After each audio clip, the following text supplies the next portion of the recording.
Okay, Nick, I think we're ready, and we're ready to proceed, so we can start. And if everyone could turn their videos on, thank you.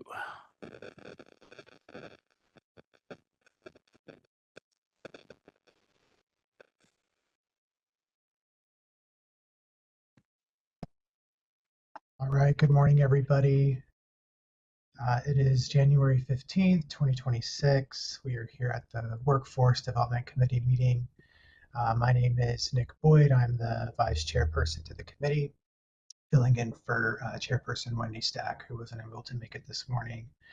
Before we convene, I would like to remind everyone present that the board is a consumer protection agency charged with administering and enforcing the board's laws. Where protection of the public is inconsistent with other interests sought to be promoted, the protection of the public shall be paramount. The committee will meet by teleconference in accordance with Government Code Section 111.23.5.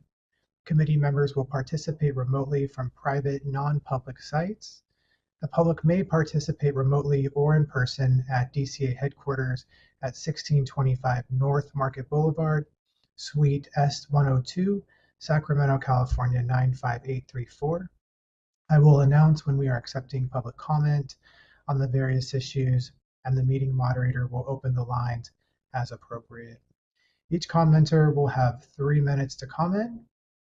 Moderator, would you please provide the audience instructions on how they may participate during the meeting at the appropriate times? Certainly. This is the moderator. When a public comment has been opened, we will have a screen on that will show you, but you can look for the hand raise button, which if you're on a laptop or a computer is at the bottom of the WebEx screen. If you're on a mobile device, that hand raise might be behind the 3-dot other options button. Each speaker, as stated, will have 3 minutes. I'll give a 15-second warning when your time is almost up, and we will move on to the next commenter. That's the instructions for public comment. Great, thank you, moderator. I would now like to call the meeting to order and ask Christina if you can please take roll call to establish a quorum. Good morning.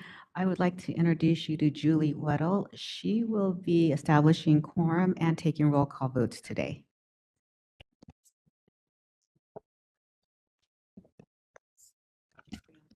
Good morning. My name is Julie. I am going to begin taking roll. Dr. Nicholas Boyd, Present. Justin Huft, LMFT member present. Eleanor Uribe,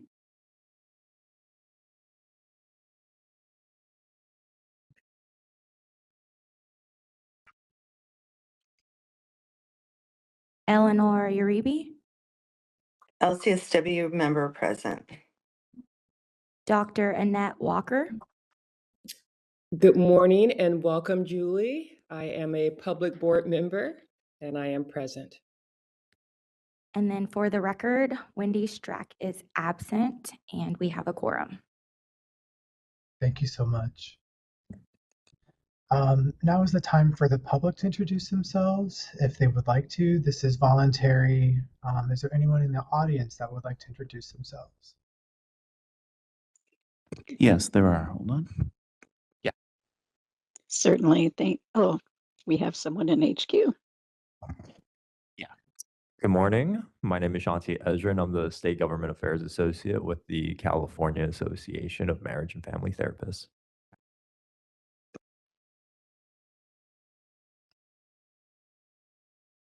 Good morning, Sarah Carrasco, Licensure and Compliance Specialist at William Jessup University. It's a pleasure to be here. Good morning. My name is Brandy Juarez, and I'm the Practicum Coordinator at Jessup University. Pleasure to be here. Nice to meet you all.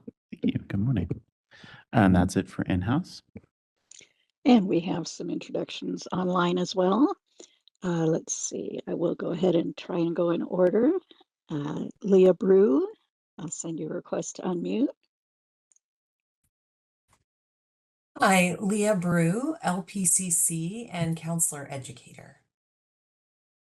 Wonderful. And Dr. Barbara Bird, I've sent you a request to unmute.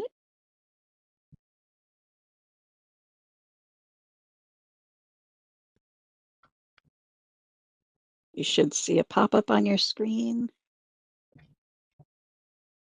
And I've had others mention it might be a new tab in your browser. There you Thank go. you. This is Dr. Barbara Bird, and I'm with University of Phoenix Marriage, Family, and Child Therapy Program. Thank you. And Bindu Mukamala, my apologies. Good morning, everyone. Bindu Madhavi Mukamala with the National Association of Social Workers, California chapter. Glad to be here. Wonderful, thank you. And Marcia Castro-Roner. Hi, good morning. My name is Marcia Castro-Rohr from High Path Education here on behalf of Ben, who sends his apologies. He had a conflict this morning. Thank you. And Kathy Atkins. Good morning, everyone. This is Kathy Atkins from the California Association of Marriage and Family Therapists. Thanks for having me. Thank you. And Gina Mertz. Good morning, everyone. This is Gina Mertz. I'm the program director at William Jessup University, overseeing the Master's in Counseling and Psychology program. Thank you. And Michelle Cordiat. I hope I didn't mispronounce that too badly. It's Michelle Cordiat, but that's okay. I am the practicum coordinator also from Jessup University. Wonderful. Thank you. And those are all the online introductions. Great, thank you. So the first agenda item is the discussion and possible approval of October 24th, 2025 Workforce Development Committee meeting minutes. Does any member wish to remove or edit any items from the consent calendar? If not, I'll ask for a motion. I do have my hand up. I'm not sure if you can see it, Vice Chair Oh, I Boyd. can.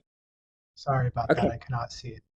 It's okay. So this is Dr. Annette, a public board member. I'd like to motion to approve the October 24th, 2025 Workforce Development Committee meeting minutes. Is there a second? This is Honor Arabi. I'll second that.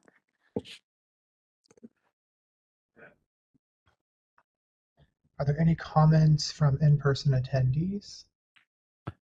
No.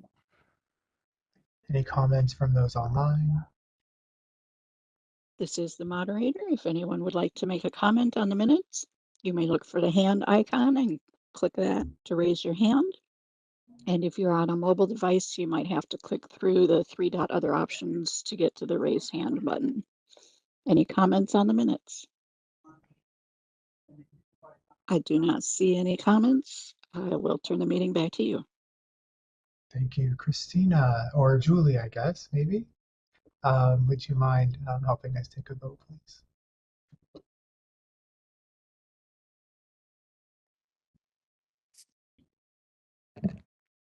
Dr. Nicholas Boyd.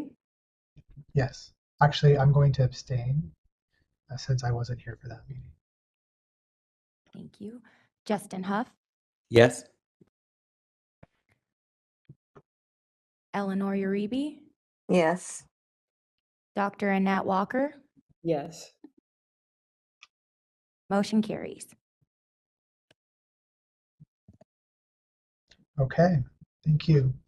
So next on the agenda is a discussion and possible action to make recommendations regarding education requirements for licensed marriage and family therapists.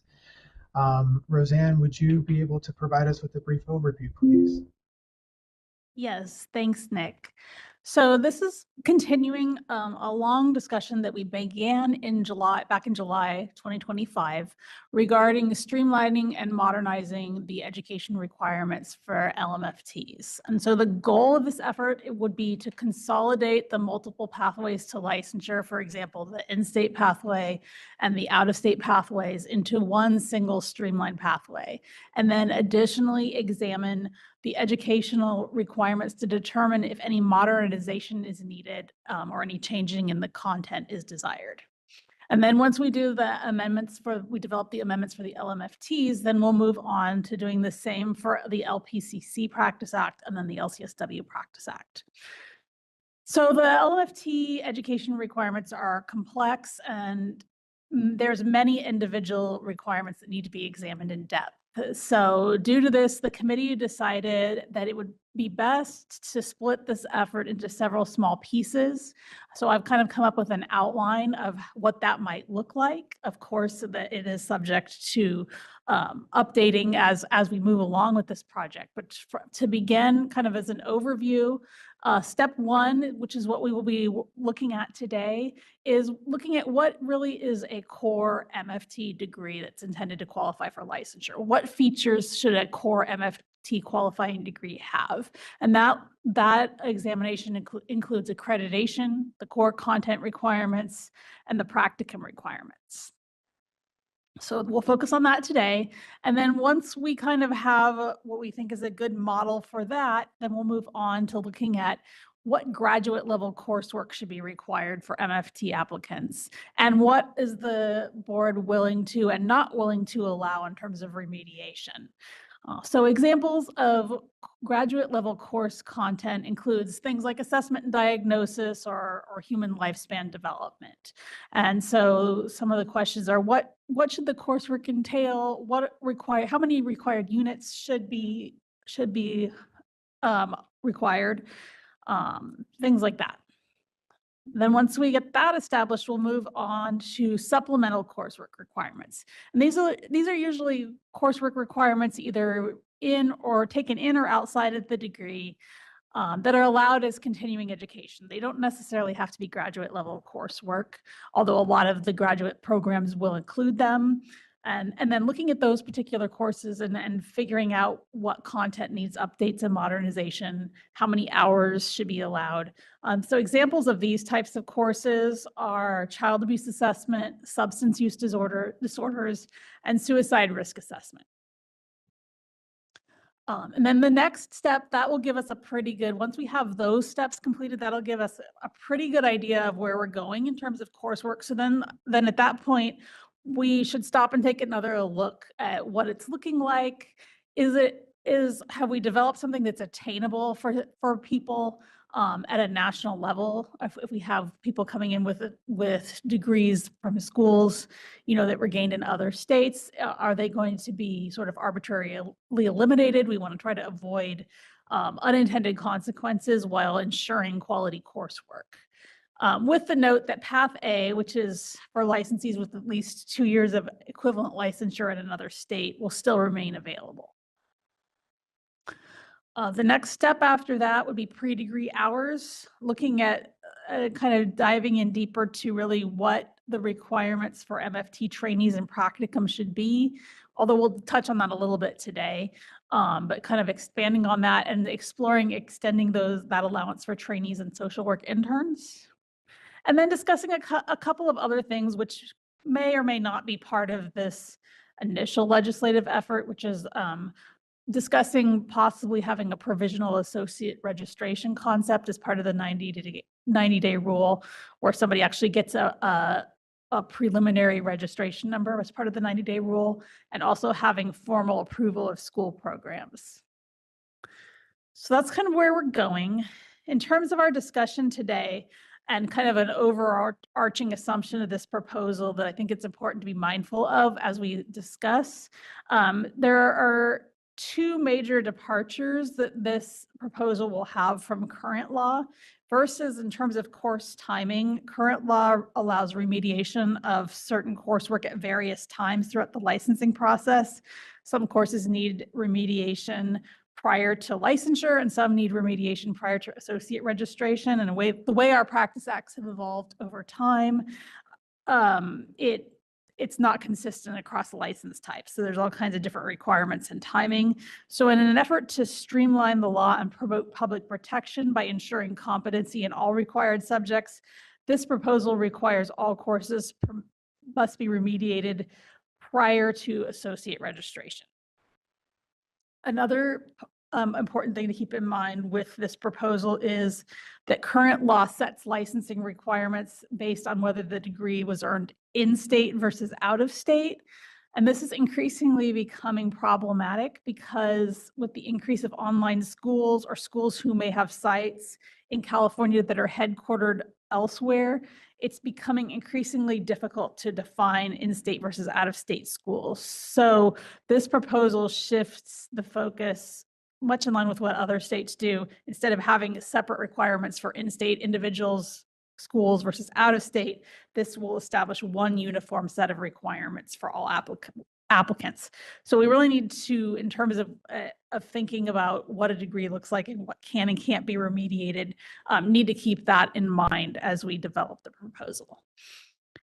To support the committee and staff in evaluating current educational needs and practices, we assemble a team of 3 subject matter experts to provide ongoing guidance and expertise through this process, because staff doesn't necessarily, we can write the proposal, but in terms of what should or should not be in MFT education requirements, we don't really have that expertise in the office necessarily. So we brought in 3 individuals to help us or help advise us in drafting this proposal. Each one is an MFT educator and has a high level of clinical experience and professional training. So our SME advisory team is Dr. Leah Brew.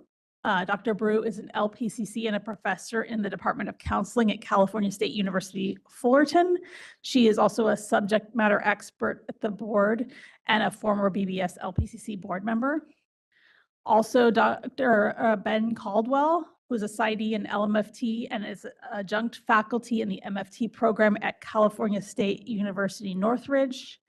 And then Diana Herwick, PsyD in LMFT, LPCC, and she's also the director of clinical training at Palo Alto University and a former BBS LPCC board members. So we have an licensed LMFT and a licensed LPCC, and then one dually licensed LMFT and LPCC to advise us. So all of that being said, I'm going to kind of dive into our first step 1, which is the language for that is shown today in attachments A and B. And so what the proposal does is it amends the first part of Business and Professions Code section 4980.36, which is the core of the MFT education requirements, to attempt to define core features of what an MFT licensure degree that qualifies must have, including accreditation, core content, and practicum. So we developed this based on discussions with the SMEs. And then once this part of the Business and Professions Code, it's only a piece that we're looking at today, we'll add in additional subdivisions of that section as this project progresses. We'll bring in the relevant topics for discussion there. So the proposal starts out by defining a qualifying degree as a master's or a doctorate degree in marriage and family therapy or a related mental health field that contains at least 60 semester or 90 quarter units of graduate coursework. This is a change from the current requirements, which only allows degrees with specific titles, but I'll get into that, why we did that in a second. The qualifying degree has to meet certain standards. And so in terms of accreditation, the proposal on the table requires the qualifying degree be accredited by a regional or national institutional accrediting agency recognized by the U.S. Department of Education, USDE, or approved by the Bureau for Private Post-Secondary Education, which is BPPE. So that sets out the core accreditation requirement. And then the proposal also states that applicants whose degree is additionally accredited by either COAMPT or K-CREP with the MFT specialization will also be exempt from board review of education requirements. But we haven't quite spelled that out yet. So we're thinking that it would probably be the core content of the degree, the core program structure, the practicum, and maybe additional requirements. But we'll kind of look at that as we progress from that. So we haven't explicitly defined that yet. So that's a little bit new from what we previously have done. COAMP accredited degrees are already accepted by the board. The committee may wish to discuss if there's any concerns about the new inclusion of the K-CREP MFT specialty accredited degrees. And I have done a side-by-side overview of the basic degree requirements and the specific foundational requirements of each. That's shown in attachment C and D. We can also revisit that later as we discuss specific requirements and whether or not if the person has these specific accreditations, if the requirements in the board's law, if we should just assume that they're met or not. So that's accreditation.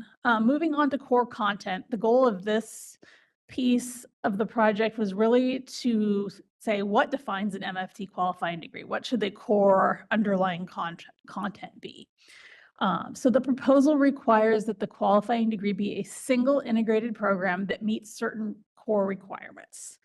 And then the language goes on to say that the program must be a planned course of study grounded in systemic theory that approaches that primarily are designed to train a person to provide therapeutic services within the context of marriage and family systems.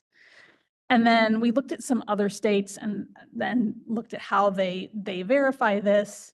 And the way that it's done in a few other states, examples that we liked, the degree program must specify in its catalogs or program materials that the intent is to train marriage and family therapists. For example, it advertises outwardly that the program prepares students to pass the LMFT licensing exam, or the program prepares students for LMFT state licensure. So rather than specifying kind of a laundry list of arbitrary pieces of coursework, it has to have a general intent of an MFT license leading to an LMFT licensure. And then we also wanted the degree program to integrate marriage and family principles throughout its curriculum and develop students' abilities to explore and apply culturally responsive skills and interventions. So that's kind of how we defined the core of the degree. That sort of brought up a little side issue that we wanted to possibly address as part of this. That's shown in attachment B and is kind of a separate discussion, but it kind of related here. And that is that the requirement for the qualifying degree to be a single integrated program is not new. We've had that in the law for a long time because basically to avoid individuals sort of piecing together a degree that's not really meant to be an MFT degree, but they sort of check all the boxes and have all the coursework. But at the same time, as programs evolve, we have had some questions raised regarding what constitutes a single integrated program and what, if any, exceptions can be made. For example, sometimes schools close or an individual has a couple of transfer units that they want to bring in that it seems like it makes sense rather than making them repeat a course that obviously is the same. We also have some programs that are allowing in an interest of cost savings, people to complete a graduate course while they're an undergraduate. So is there a way we can balance requiring the integrated degree with making some common sense allowances for individuals so they don't just have to arbitrarily take another course? So attachment B looks at that and it attempts to address it. So we can discuss that separately. And then finally, as the final piece of today's discussion is practicum. The proposal requires, as current law does, that the qualifying degree must have a practicum component. We tried to really shift focus away here from prescribing specific practicum course content and instead shift the focus toward requiring the course to provide support to provide and support supervised fieldwork experience that develops psychotherapeutic skills. The unit requirement, 6 semester or 9 quarter units, remains the same. And that was based on looking at some other states and looking at what COAMP and K-CREP require, and seeing that they really don't seem to specify specific, your course must cover X, Y, and Z. They really focus on the experience component that they're gaining in practicum, and the course should be designed to support that. And then as part of that discussion, based on a review of other states, the SMEs believed that the required counseling hours required in practicum is very low. It currently requires 150 face-to-face hours plus 75 of either face-to-face or client-centered advocacy. So that's 225 total. Oregon requires 280 hours, although they allow remediation. Ohio requires 500 hours. COAMFTE requires 300 and KCREP must have 240. So there's kind of a balance. We don't want to set the bar so high that people can't come in from other states and qualify, and we don't want to set it too low either. So the SMEs believed that it would be reasonable to require practicum to contain a minimum of 240 face-to-face counseling experience hours after a specific date. So we set a date of January 1, 2030, and basically wrote the proposal so that anybody who begins their qualifying degree program on or after that date would be subject to the new 240 hours requirement. So that would give schools kind of some time to prepare. It wouldn't adversely affect anybody who was already in the process of earning their degree or who had earned their degree, because the law would still be written to allow for degrees earned before a certain date to qualify under the old practicum requirements that were the same. So we wouldn't pull the rug out from anybody by doing that already had a degree. So that's the proposal. The next steps would be to look at the language and discuss today attachments A and B, and then determine what the committee wants to see next. So I'll open it up for discussion.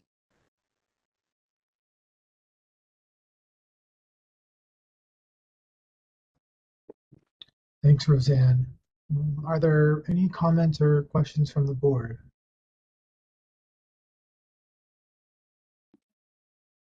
Dr. Walker here, public board member. Go ahead, Dr. Again, Dr. Boyd, I guess you're not able to see when we're raising our hand there. You know what? It shows down in the participant tab. It doesn't pop up for me like Zoom Okay. does, so I can't see it right in front of me. All right. Okay. Yeah, thank you for that.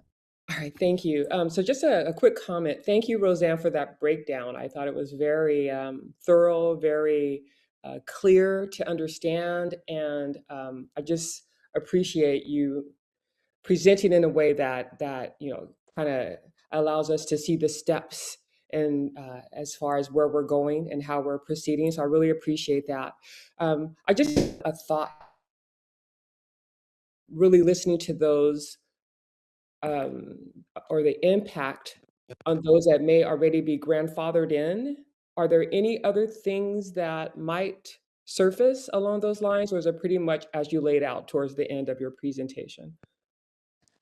Yes, that's a really good point. There are other things that we might have to account for as we move along. So we will have to, as we change the education requirements, for example, when we start looking at core units, we will probably have to put in a start date in the future for that too, so that we don't adversely affect degrees that are already earned. So this is gonna be a process because it's so complicated, where we're gonna probably set some language for this that we're happy with, and then have to come back and revisit it later to look at and make sure that it's gonna run smoothly for everyone, and that there's no unintended consequences, which is kind of why I built in step 4, which is once we kind of build the core education, going back and really taking a look at how that will impact somebody sort of holistically based on what we've developed. Yeah, great. No, thank you for that clarification. And because I appreciate that people don't get the impression that it's just clean cut. This is it. This is, once we set a date here, that's it. But yeah, it's a work in progress. Right. All right. Thank you for answering my question. Yeah, go ahead.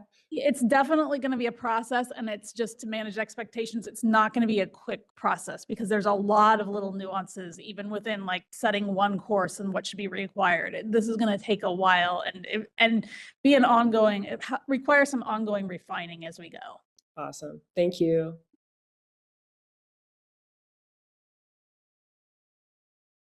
I think Justin had comments.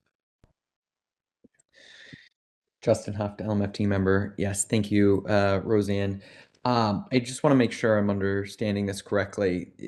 Section B is suggesting that programs can still qualify even if they are not COAMPed or CACREP as long as they meet the other requirements. Is that correct? Yes, as long as they're USDE accredited or BPPE accredited, that's sort of the baseline. Everybody has to meet those.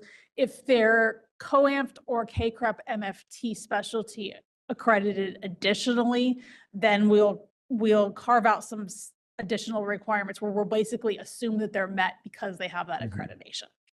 Can you talk a little bit about what the subject matter experts or the staff brought up in terms of concerns about adding CACREP to the list of automatic acceptance in these qualifications? I think the main concern for everyone is we haven't accepted the CACREP MFT specialty. So just wanting to take a look at the core functional areas and make sure that that there's no deviations that would make it more of a counseling degree rather than an LMFT degree. So that's why we did the attachments to sort of spell out to make sure everything's there. And I know that CAMPT is doing some side work, not to put them on the spot, but I know there's doing some side work. I think that Shanti will probably get to in a few as this discussion continues. But yeah, just wanting to make sure that we don't just assume that it qualifies as an MFT degree. And right now, the only, it may be concern is too strong a word, but it seems like the only concern is that the practicum should be 240 hours. Are there other concerns in this document that I'm missing? Not really other concerns at this point. It's just that we're kind of taking a different approach in terms of rather than specifying a lot of a specific coursework requirement that the law right now kind of puts a lot of pieces like your practicum needs to cover this, this, this, this, and this. And there's not really like a great way to, some of the requirements are so small that there's not really a great way to verify that. So we're kind of taking a different direction in terms of naming the core principles that it needs to cover. And then kind of leaving that sort of discretion to the schools and focusing more on, are they doing a good job at training? So I know that we've had a couple of schools raise some questions on, what should the program be required to do, or maybe there more guidance is needed. So we can kind of discuss those areas if there's concerns. And I have a feeling some of our stakeholders on the line will probably bring those up. Well, yeah, and thank you. Just real quick, and then I'll give other people space to bring up questions. Nick has brought up concerns in different contexts, but about the lack of accountability in training and supervision. And I can understand the approach of sort of loosening the expectations in specific coverage areas to focus on high quality training. I think I am missing the piece where we actually ensure high quality training is happening. And I don't know, I certainly don't have an easy answer to make that happen, but with fewer classes in CACREP about therapy and the potential to have less ability to have accountability and enforcement in high quality training, that's I think that's a concern that I have right now. Thank you. Okay, thank you, Justin. Yeah, I'll go ahead and maybe right off of what Justin's saying. I think my concern with CACREP is that the new standards do not require that the university institution supervisors be licensed. All they need to do is have a license or some type of certification that would qualify them for that. From my perspective, that's a significant limitation to CACREP just in general, and antithetical to really what I think we would be wanting to have in terms of supervision. So I have real issues with that aspect, and that's really more of a CACREP issue. But it does matriculate into this program or into the way that this is written. And so I think some further discussion would need to happen around that. I recognize that there's also, more protection, I guess, for lack of a better term, for MFTs very specifically that are practicing in the field because they are falling under the auspice of the board by gaining hours towards pre-degree hours towards licensure. So they do have more, I think, oversight and requirements from a supervision perspective in the field, but that doesn't apply to the institution. And maybe just as a general statement, I think the board has taken a position historically to trust that universities are in good faith doing the right thing. I would argue that's not happening across the board. I think this is an opportunity where we could really be very specific about how we want to approach this to ensure that we're really closing these gaps. And this will come up, I think, in some of the other licenses as well, but that would be my hesitation, I think, about KCREP specifically. And Member Reeb has had her hand up for. Oh, go ahead, Eleanor. Thank you. So thank you. I wanted to thank you and the team for the research and how it was presented clearly, showed the old, like what was there and what the proposed wording was.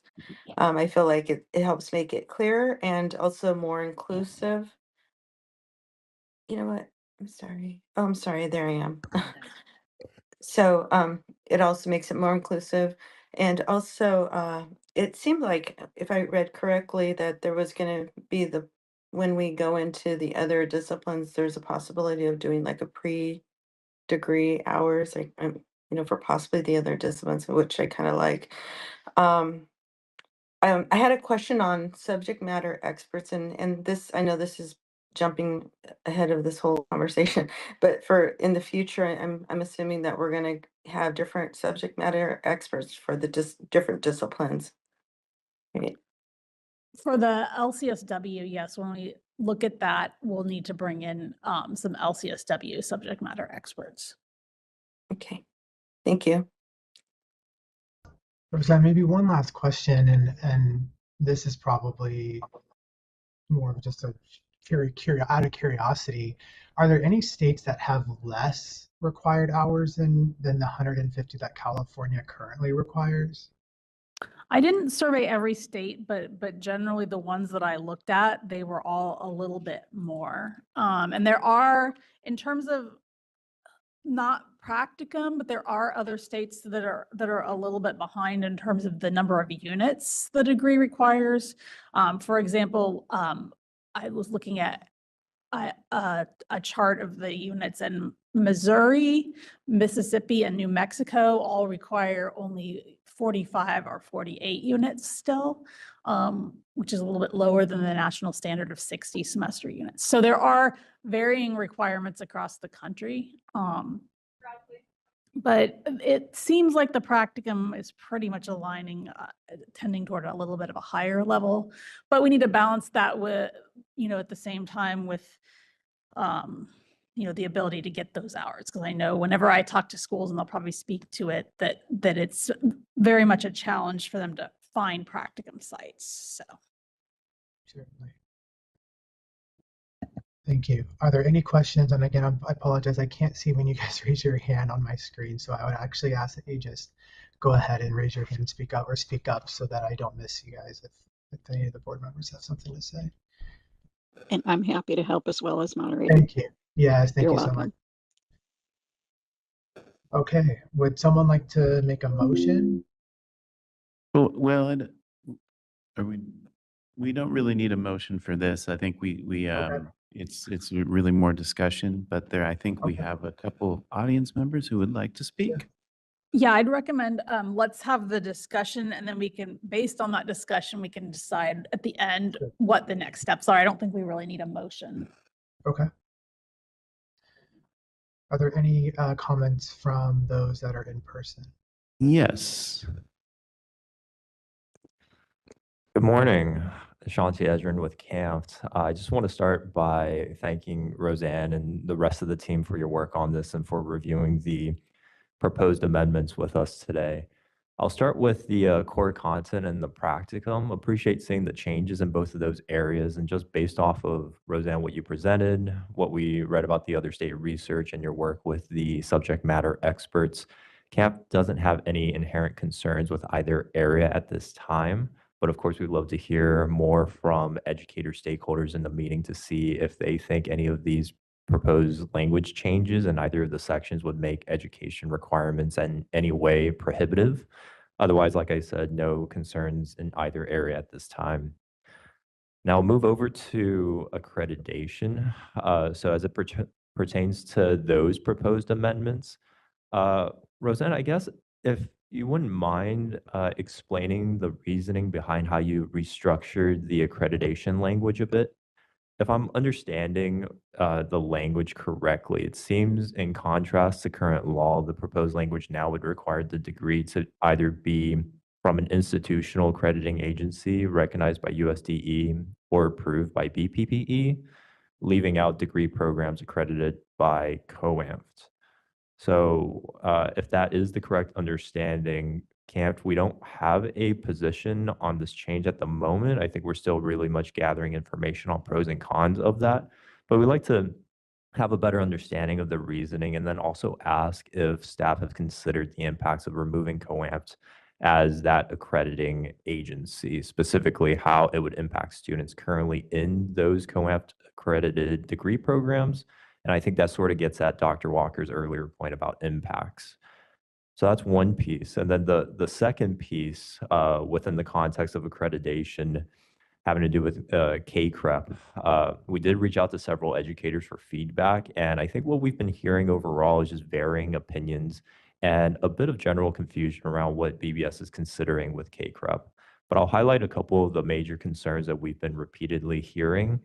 That's one, would accepting coursework requirements from COAMT and CACREP programs without review amplify any inequalities, by favoring certain degree programs over others? And two, would accepting CACREP programs to satisfy LMFT education requirements without evaluating those programs dilute the MFT systemic way of thinking? Part of this seems to be addressed in the proposed language, which specifies CACREP specialization in marriage, couple, and family counseling. I'll just close by saying that we do think some of the proposed language here in this area does support diverse education pathways while also allowing BBS to streamline the review process, which we understand is the main intent.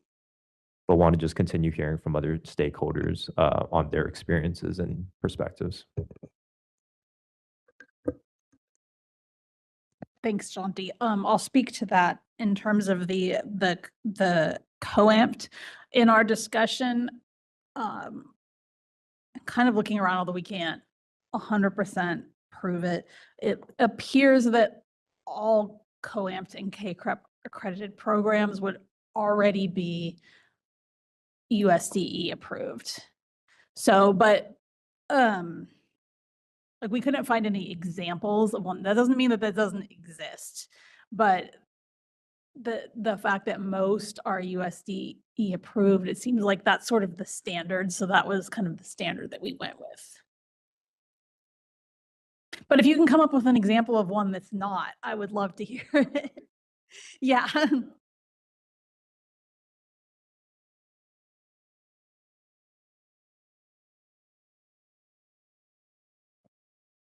And is there any further comment in the room? Yes. Yes, there is. Oh, certainly. Thank you. Okay, we'll all crowd around Sean since we all like him anyways.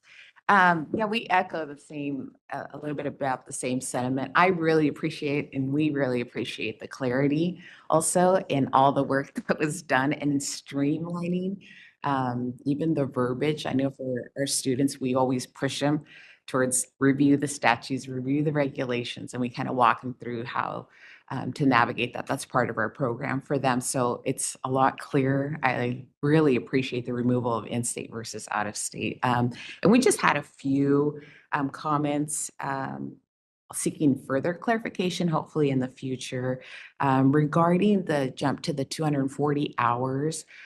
We agree. We think that that's wonderful, and touch a little bit more about why we think that's wonderful. But we also we wanted to see if we could, in the future, get further clarification regarding attaining those hours via telehealth. We know that right now there's no limit, so we're just looking and kind of watching the board to see if that's going to be impacted in the future. We also wanted to ask if the board would actually consider raising the hours to 280, which is consistent with the education requirements for the LPCC. If the eventual goal is to make the LMFT and LPCC license fairly equal in California, it seems like a reasonable consideration to attack it right now that we're going, or that you're considering raising the hours. And it may be impactful, you know, for other institutions. At Jessup, we already require 280 hours because our program is a dual program for the LMFT and the LPCC. So we don't give our students an option. They're just automatically have to get the 280 hours, and we track with them and are very careful to make sure that they are obtaining that. And then we just are looking for further clarification again in the future on attachment A to some of the verbiage in there, specifically pertaining to practicum. We just want to make sure that we're tracking and making sure that we're understanding what's being proposed, specifically on the section where it says made provisions for faculty monitoring of operations. So if we could perhaps consider more clarification just to make sure we're on track on that. Also on the same page as it's item 1E, where it states written agreement with the program and students specifying learning objectives. We obviously have 4-way agreements and we have practicum handbooks that we go over and we have them signed, but we just want to make sure you get further clarification and make sure that we're hitting the mark on those also. And then I understand, oh yeah, exactly. So one of the themes for the proposal is to ensure that students are receiving supervised fieldwork and that their practicum experience is fruitful. One ongoing challenge in 15 seconds. supervised fieldwork is that their experience is fruitful. I'm sorry. We would just like a little bit more clarification on that, on wrapping those things up. And I know that the different steps are going to be discussed up Time. later. Sorry. Sorry, continue. Oh, okay. The later steps are going to be discussed in future meetings, but we fully support the provisional 90, the associate registration, the 90-day, wonderful. And also step 7, which is the approved programs. As you know, I've brought that up several times, but it would be wonderful to do that. So thank you. Thanks, Sarah. And I will speak to Sarah raised.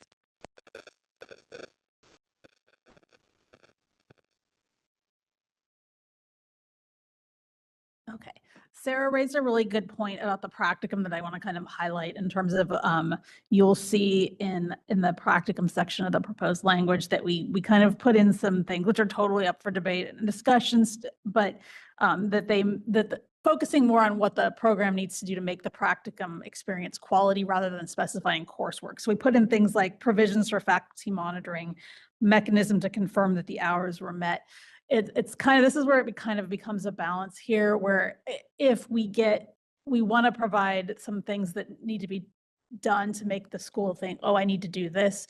But if we get too specific, then we may eliminate, you know, like schools that are nationwide that aren't necessarily going toward California licensure. So yes, that is kind of a balance of walking that line. We want to try to ensure that they know some general things. The general statements tend to leave it a little bit more up for the school. Like, we're not specifying you need to do A, B, and C. There is a possibility, there's another section that we're going to bring in later because this is a really complicated project. We have another section that talks specifically about trainee practicum, and it talks about a written agreement and things like that. We could outline something general here, and then later when we get to that section, we could do something like, if you're treating, if you're seeing clients in California, then your written agreement needs to ensure this and have X, Y, and Z. So we could bring that in later because we already have that, what we call the bookends for MFT, which is, and I've kind of built that into the proposal today, where you'll see it says trainees, if they're treating clients in California, need to be enrolled in a practicum while counseling clients. that's something that this board has historically really wanted to have as a piece.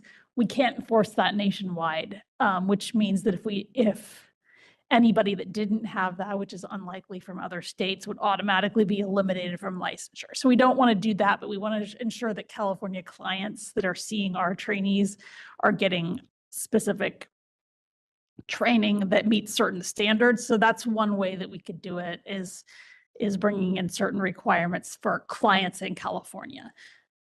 But yeah, that's up for discussion, and there'll be an opportunity to revisit this later as this project progresses. So, but it is a very good point.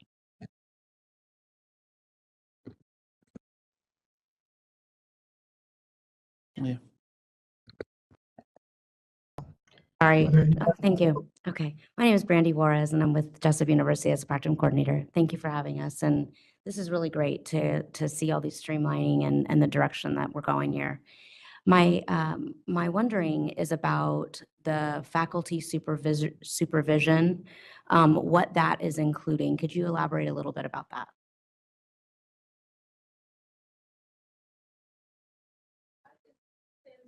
Just something that we brought in. It was a requirement that we saw from another state. And so it says make provisions for faculty monitoring of operations, just basically meaning that the faculty, you know, we probably could elaborate on that some, that the faculty is monitoring what's going on at the site. So it's a fairly general statement. Okay. It's not something that we're really going to dig in. Like if we were reviewing, it wouldn't be like something that we really wanted to dig into the details. We just want the schools to know that, hey, if you're doing practicum, you need to be monitoring what's going on generally. And are you planning to provide us some guidance on what that monitoring should look like? We have monitoring, practices in place now. We want to make sure they're enough. You know, we have student evaluations and supervisory evaluations that we receive. And is there going to be any further clarification about what we might be required to do in addition to that? It's possible, but again, it's kind of one of those walk the line things where we want to leave it we want the school to do it in some form, but we don't want to be over prescriptive so that if somebody doesn't do exactly A, B, and C to the letter, that the students are eliminated from licensure. So that's kind of the line we're trying to walk. Thank you. I appreciate that. That's why sometimes it's better if the law remains a little bit vague.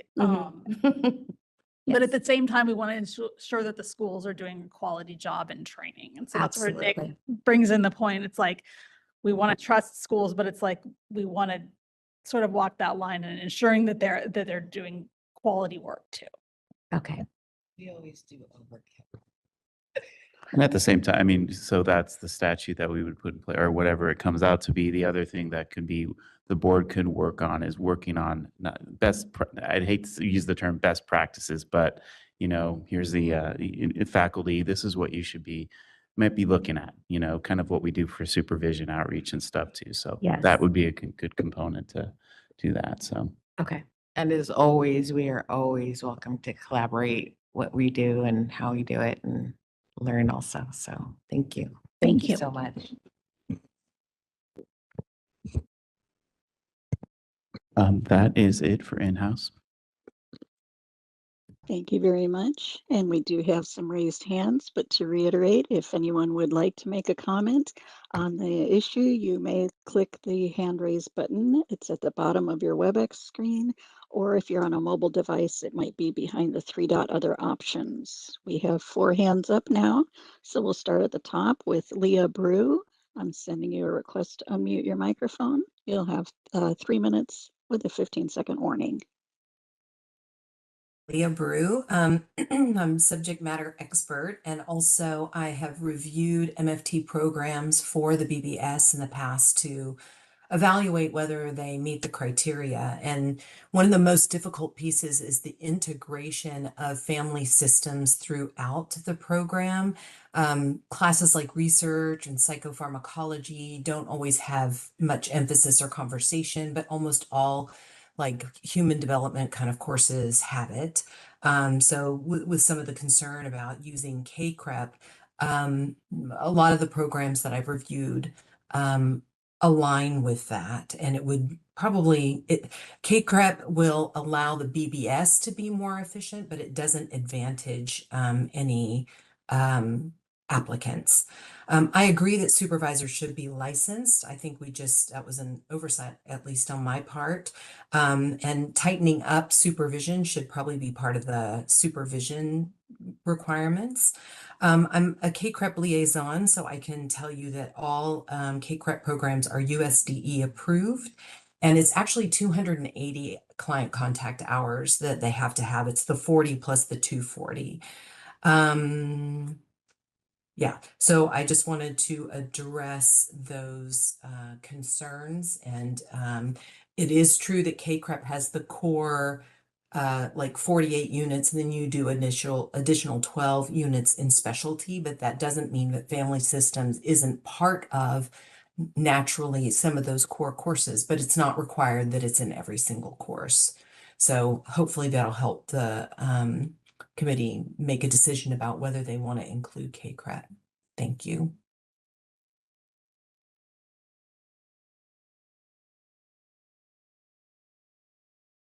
And thank you so much. And our next commenter is Dr. Anthony Rivas. I'll send you a request to unmute.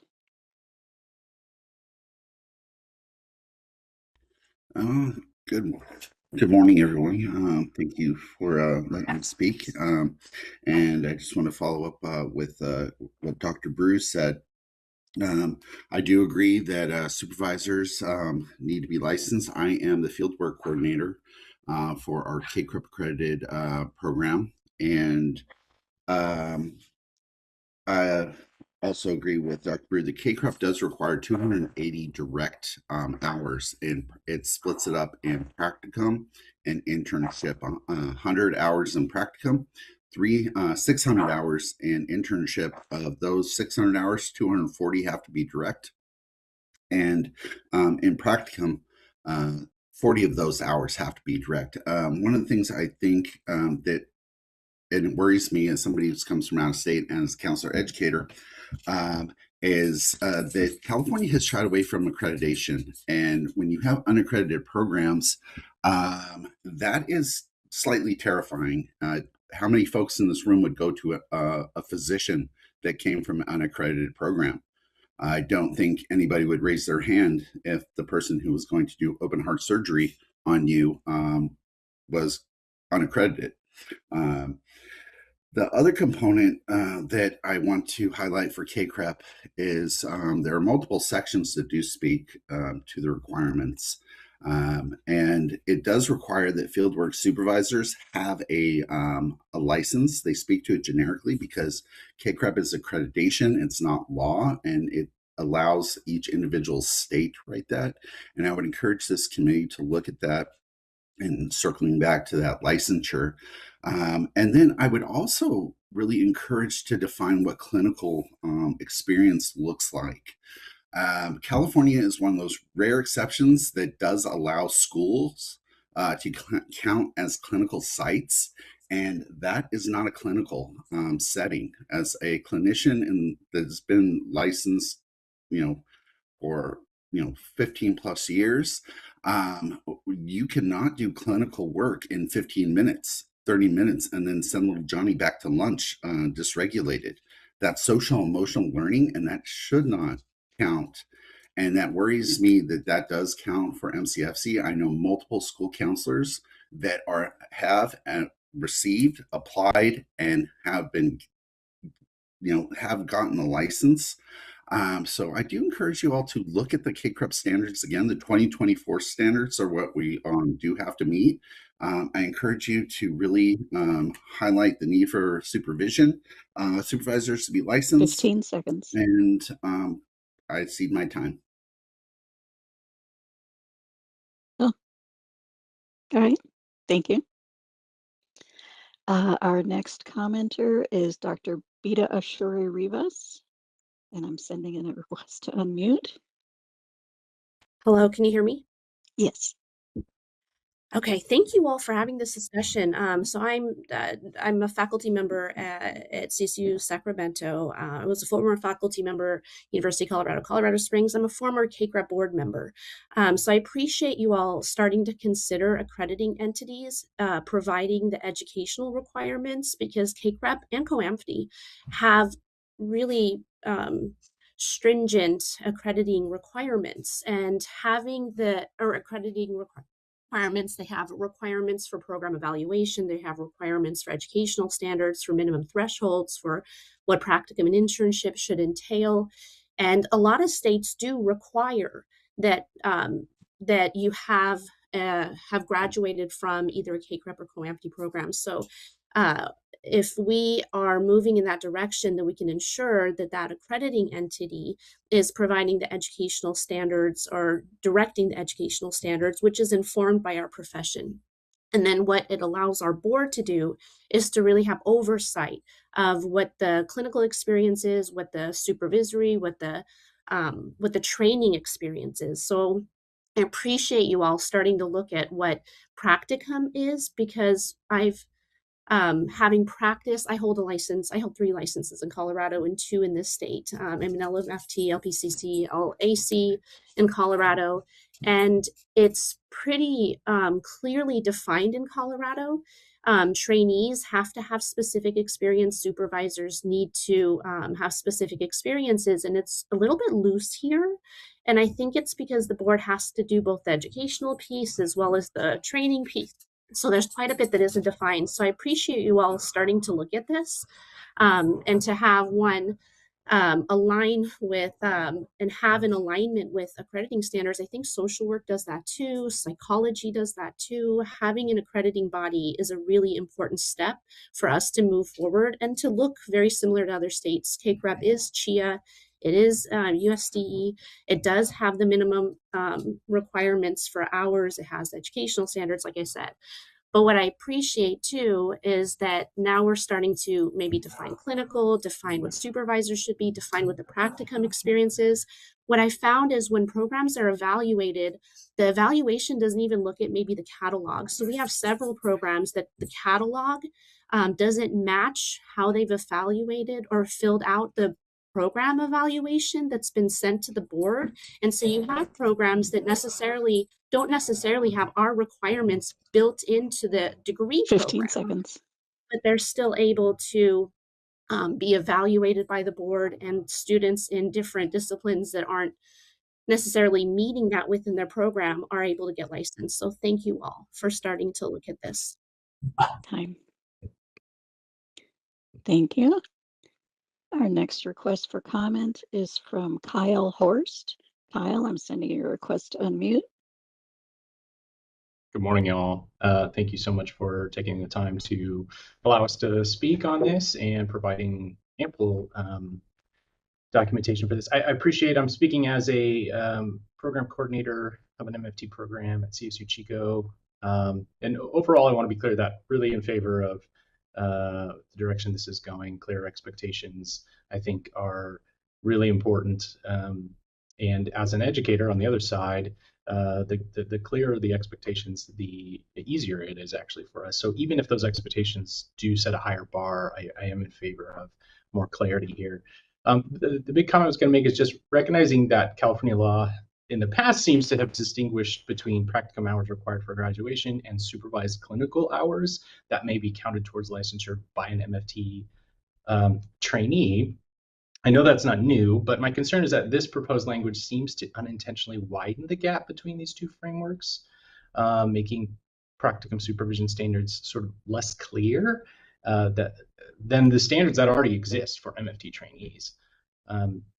So I just would recommend that, I think the result of this may be that students may complete some hours or a substantial amount of direct client contact hours during practicum under less sort of defined framework, then immediately jump into a much more specific defined framework. And that could be within the same program, right, depending on how the program is structured.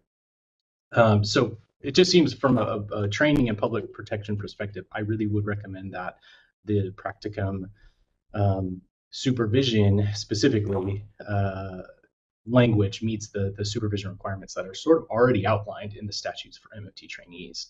I'm not necessarily saying everything has to be the same, but I do think baseline supervision standards should be consistent across all training stages, and that hopefully this will provide more clarity and protection for the students and clients that are being seen.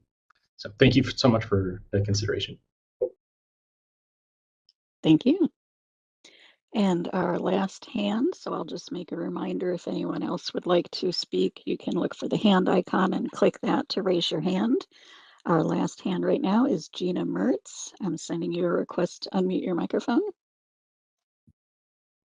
Hi, everyone. Gina here from Jessup University. Thank you again for just allowing us to just partner with you guys. I really appreciate the comments and all the research that's gone into this. Just a few things that I want to add, and I really thank you, Kyle, for being here this morning as well. And it's wonderful to hear some of my colleagues from other universities. A few things that I want to say. The first one is I want to go back to the very first thing that was spoken when this meeting was started, which was about consumer protection. I think that what I heard my esteemed board colleagues say, Justin and Nick, you both mentioned this, is how important it is for us to define what good, if we want to use the air quotes around that, what good, quality, competent clinical practice looks like in the realm of practicum. And how are we as educators, as a body of licensed professionals, and then the board, how are we collaboratively coming together to ensure that the standards and the practice of therapy and clinical practice by our students is at a level that I think we all want to see, right? So I think we all want to be able to define what that clinical practice looks like. And I think that's hard, right? Because we have the definitions in the law, but I think as educators, we're definitely seeking some more guidance on what those, like, I think, Steve, you mentioned the possibility of having a standard of practice, or kind of what we're looking for from in the educational realm as far as practicum goes. So I'm in favor of having more resources than less for the educational community. The second thing that I want to add, and please forgive me because I'm not as educated as my colleagues on here about CACREP, but we did do quite a bit of research when we launched our program around CACREP. And my understanding is that there's significant faculty, there's a lot of nuances around the faculty requirements in a CACREP program. And the only thing I want to add to that is that I'm concerned that if California moves in the direction of requiring programs to be COAMT or CACREP accredited, 15 seconds. it's going to eliminate the smaller institutions, or like the affordability, because the money that would have to go into funding a program like that could impact the ability for students to have an affordable program to go to. Thank you so much. Thank you. And that is all of the public comments. So I will turn the meeting back to you.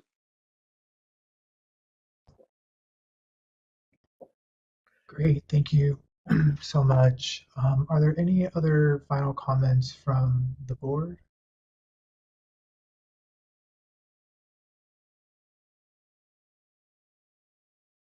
Great, thank you.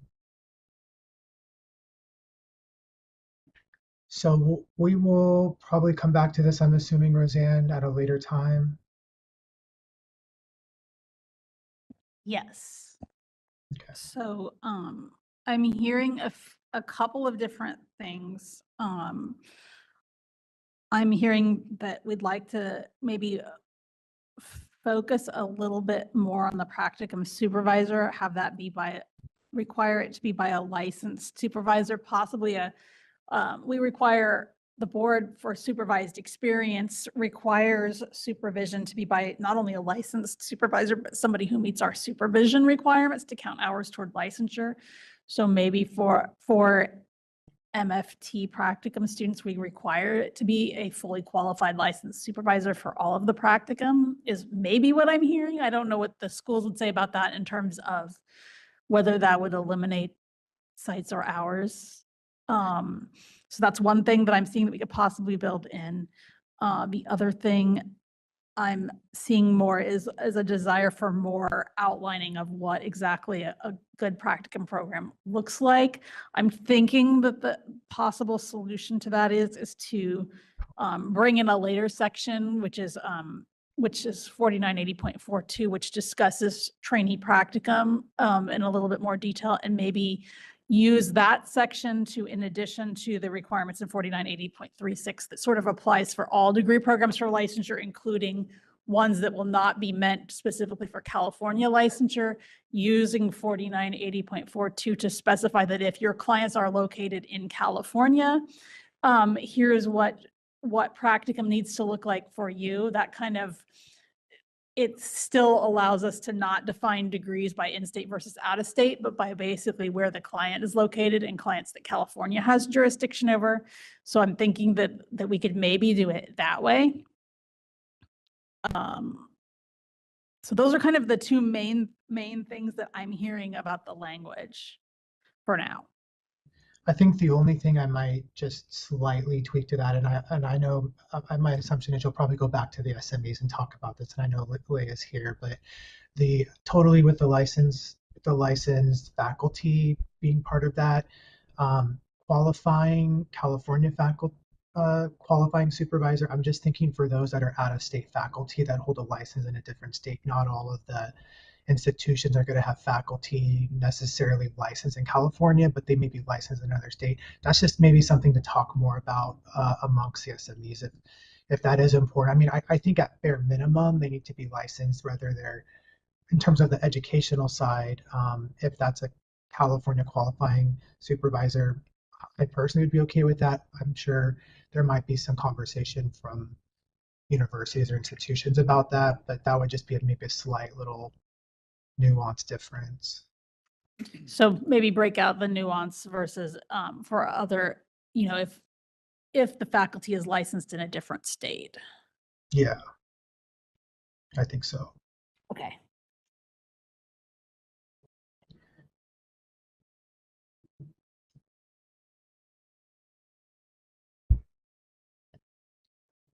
Perfect. Well, thank you everybody for this conversation. I think this was a good start. So what we can do we want to take a break, Steve? Or do we want to keep pushing forward? Yes, just a quick break. Okay. Please. Should we take 10 minutes? That sounds good. Okay. So we'll come back at 10. Nick, it has to be 15, please. Oh, it does. Okay, 15. Thank you. So you can help me with the time. My math isn't, I'm not mathing this morning. 10, what are we coming back at? 28:32. There you go. Thank you. We'll take a 15-minute break. Thanks.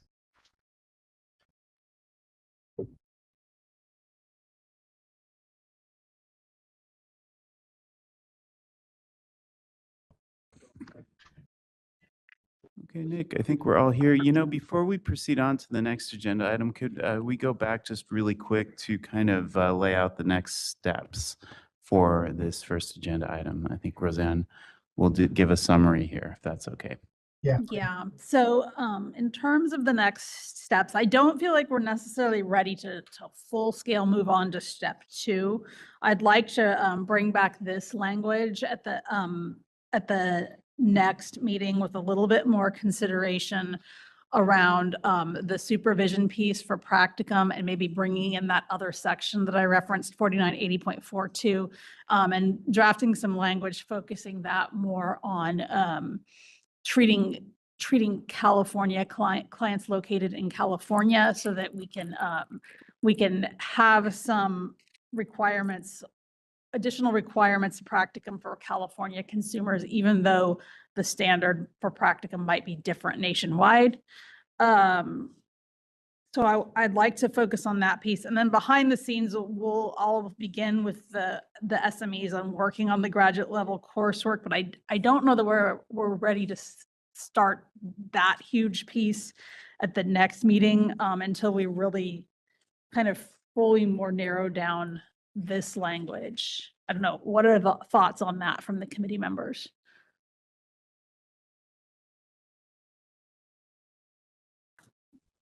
Dr. Walker, Public Board Member, I think you're spot on, Roseanne. So thanks for thinking about that during the break and bringing back those recommendations. I support it.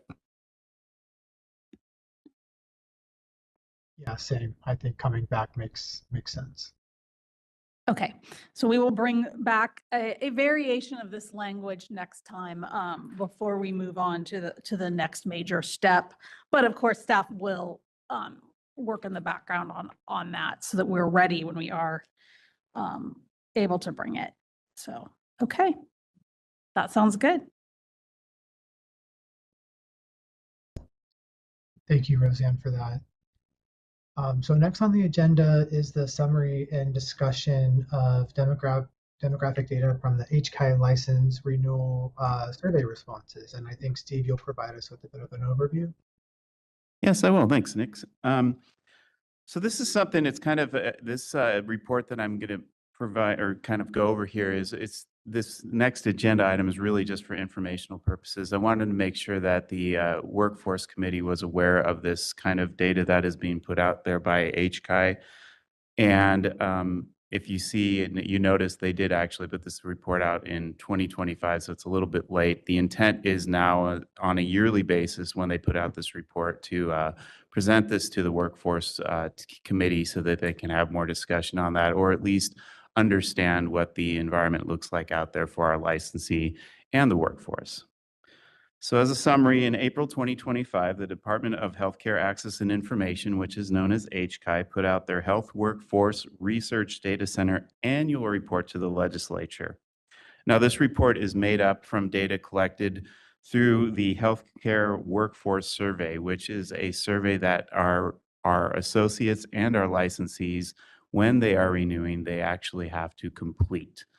And it involves, I think, it's a series of about 20 questions, mostly demographic information, some about current work settings that they're working in. And it is required to actually complete, but they do have the option to not respond to some of the questions. The report definitely kind of reiterated what I think is kind of knowledge out there now, that there is a significant and persistent shortage across all the behavioral health workforce. The report includes subdivides the report into behavioral health and medical workforce. So what this kind of summary is really looking at the behavioral health component of that. And with the behavioral health individuals, that's mostly our licensees, but it does also include psychologists and psych Ds. So, but a bulk of it is from our licensees. Some of the key findings in this report I found interesting is 95% of the behavioral health licensees are actively working or seeking work, and notably 20% of licensed educational psychologists are working in a different field than what they, I guess, studied for. 73.7% of behavioral health licenses estimated retiring within 11 or more years, and just under 3% estimated retiring within the next 2 years. And that's a concern for not only just for the actual workforce, but for our supervisees, because we would hope that most of the people that are close to retirement would be very knowledgeable licensees and be able to help our registrants as being supervisors. So that kind of the retiring aspect of that has kind of two concerns on that, not only losing people from the workforce, but losing possible supervisors. Licensees, the Hispanic, any race, and Asian non-Hispanic licensees are the most underrepresented when compared to the California population, and only associate clinical social workers are at or above the population average for Hispanics. So that was a kind of a positive. Associate social workers are at or above the population average for Spanish speaking. The other have in there licensed marriage and family therapists and licensed clinical social workers make up more than 50% of all active behavioral health licenses in California. And the associate marriage and family therapist and associate clinical social workers make up the largest portion by a total volume of new licensees, with an average of almost 900 new licensees per month. And they make up more than 72% of all the new behavioral health licenses. So, I mean, that's our population keeps growing, and it's great. Yeah, let's hope it keeps growing. Looking at the educators, help us get them out there. So, so really, I just, we did, they do this report to the legislature, but I always like to see kind of the data of just our licensees alone. And so we did request in September, requested the HCI team to pull a report for just our licensees so that we can look at the data. I can honestly tell you, I mean, I've looked at the data. We haven't, as you see, really done any necessary in-depth investigation into it, but I just wanted to make sure you could see the data. And if you have any questions, we can maybe follow up on those. So the data is in front of you, kind of lays it out. It does subdivide our licensed population from in-state, out-of-state. Out-of-state designation is based upon the address of record. So it doesn't necessarily mean that they might be out of state, but their address of record is in another state. So that it could be kind of confusing. And also, these are based on percentages using cell-based weighting process, looking at kind of the responses and interpreting those to how many people actually responded to the questions, and when somebody did not when they declined to state on a question, that wasn't included in the actual data. So for all you data wonks out there, please, you can really take that into consideration.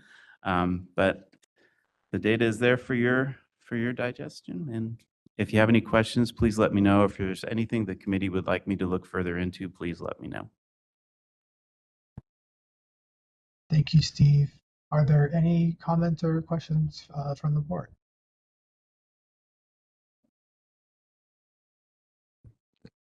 I guess one thing I had, Steve, is I know, and this is just kind of a very broad, general, maybe more of a comment, but I was just looking at the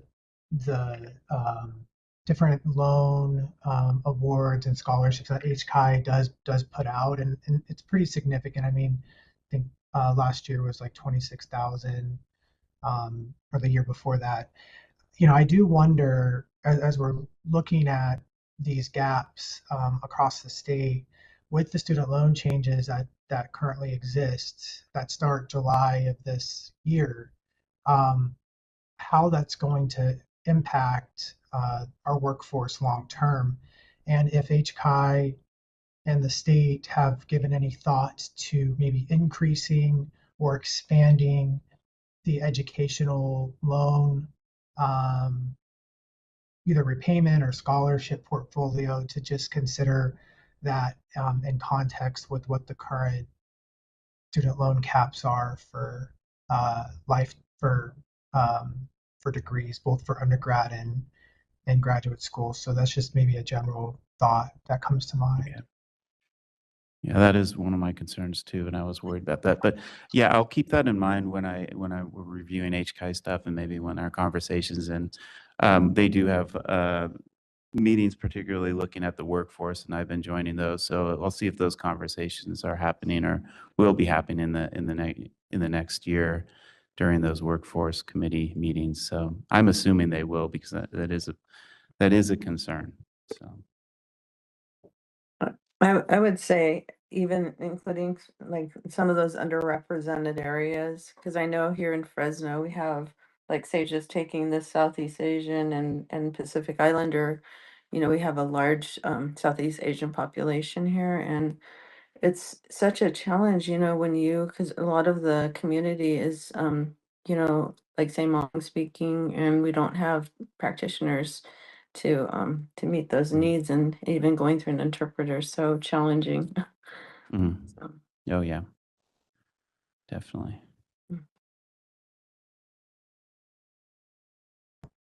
Okay, if there's no other comments or questions from the board, we'll go ahead and turn it over to those in person. Oh, we do have a comment. Hi, Shanti Edrin with CAMT. Just really quickly, Steve, I wanted to thank you for sharing the data here in the report. It's always helpful to see these data points. The point that Member Boyd had brought up on the impact of the loan changes is a great point. We are very much engaged with HCI on their work with workforce and the different funds that are going to be soon available for their different programs. And I think this data is really going to be helpful for us to review and consider when engaging with them. CAMP is part of the steering committee with HCI on the development of their 5-year WET plan, and we just find this to be very helpful. So although we haven't fully dived into everything yet, just thank you again for sharing. This will be a great resource as we work with them on those conversations.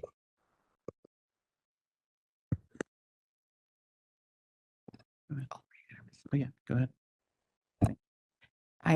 We also echo all the work and just getting us this information. It's extremely helpful. And I am that data geek that likes to go through the whole report and look. Our program, we launched the SYNC program for the underserved community, specifically in those rural areas. So this information is incredibly helpful of the unrepresented groups.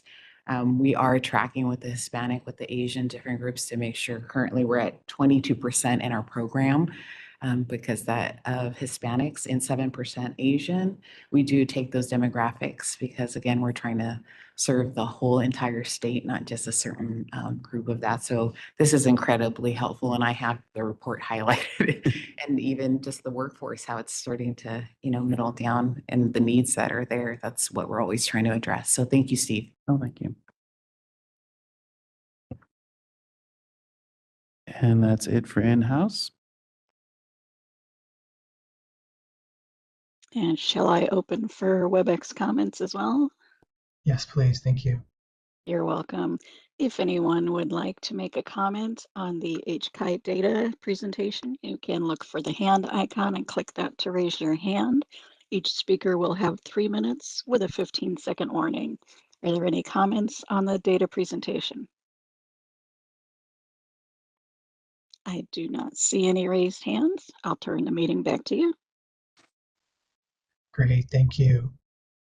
Thanks again, Steve, for that. And I think we're going to turn it back over to you again to talk about the summary and discussion for of the American Association of Marriage and Family Therapy.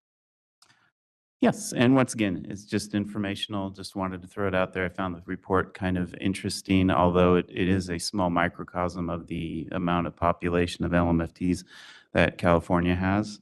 But in May of 2025, the American Associations for Marriage and Family Therapy, they conducted a survey, and this included, their survey included responses from 2,000 licensed MFTs, pre-licensed associates, and graduate students. And they were trying to collect data about the workforce and how it's currently shaped right now and what lived experience the LMFTs and pre-licensees were having.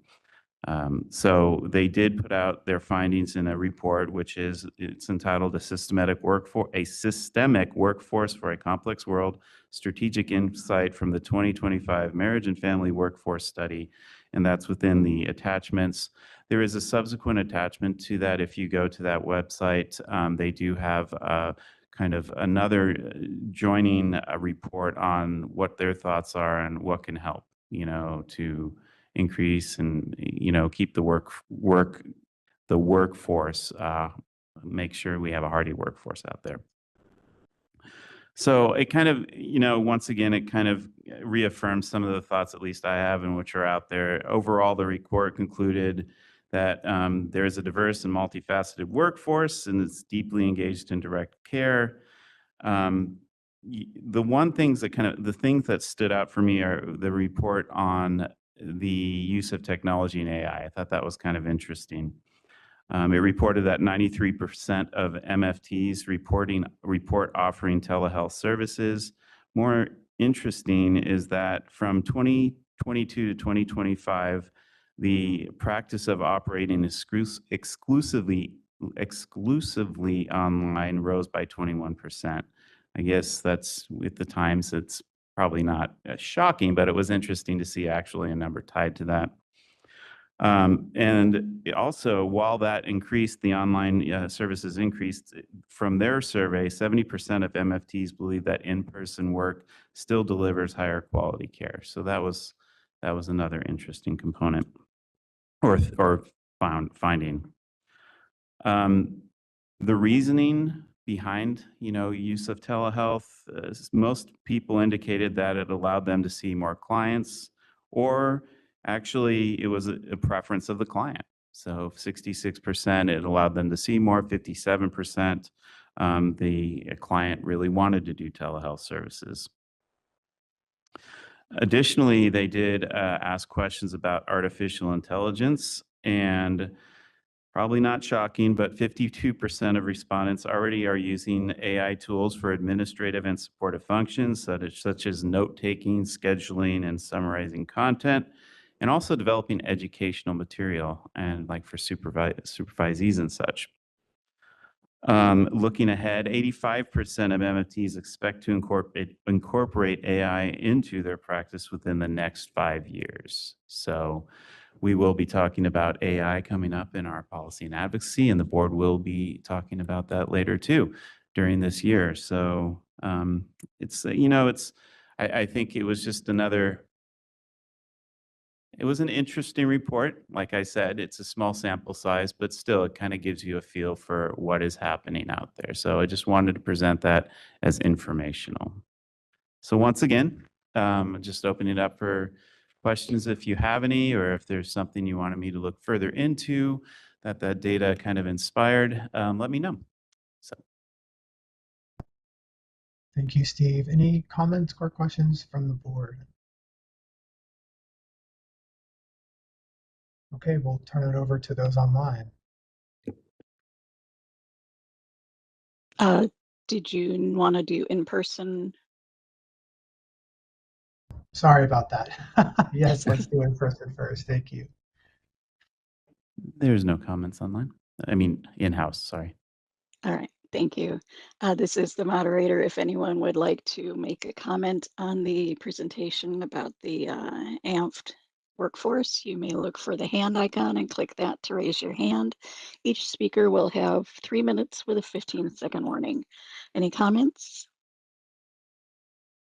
I do not see any requests for comment, so I'll turn the meeting back to you. Great, thanks again. And next we'll talk about the update regarding the Workforce Development Action Plan. And Steve, we'll turn it back to you again. Yeah, thank you. This is the status plan. Just wanted to note, it's in front. You can see some of the dates that we're working, or what we're working on currently. You may have seen it shrunk a little bit because we moved a couple of those items over to the Outreach and Education Committee, and we'll be working on those there.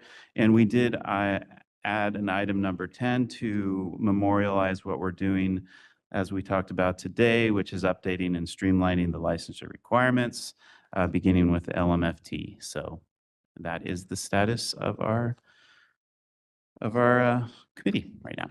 I'll just add to that, items 2, 3, and 4. You should, in the next few days, there will be, our bill will be introduced. Oh, So that's right. We'll see at the board meeting an update of that legislation with a bill number. Thank you for that. Remember. And that's the report. Okay, thank you. Any questions or comments from the board?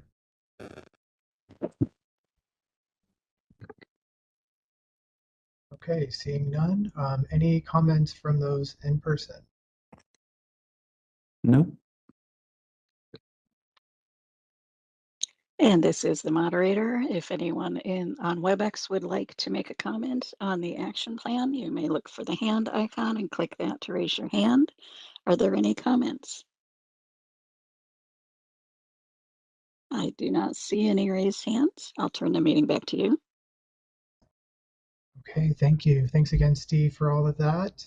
So next on the agenda is going to be suggestions for future agenda items. Do any members have any additional agenda items for future board meetings?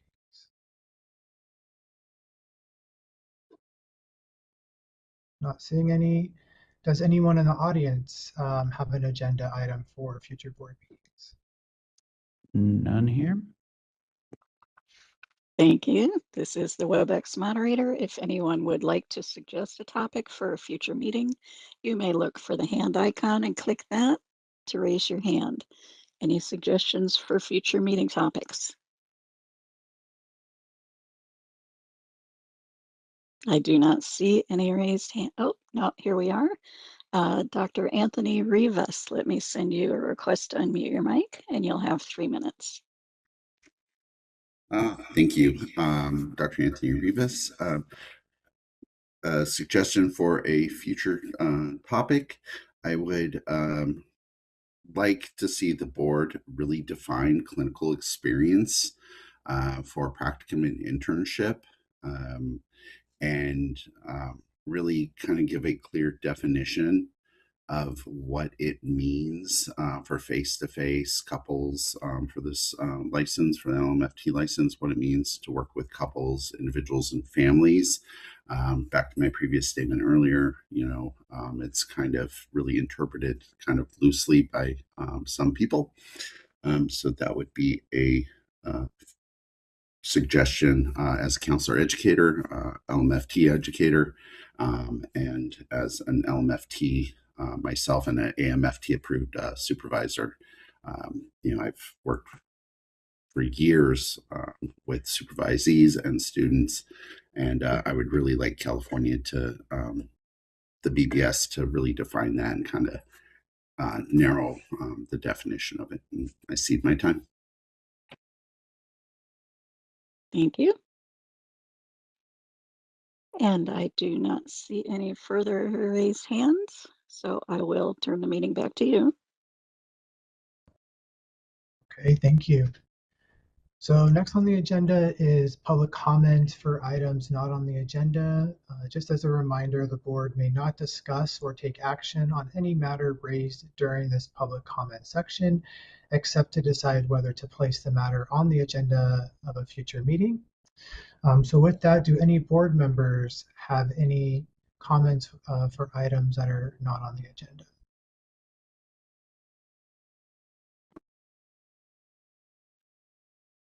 Okay.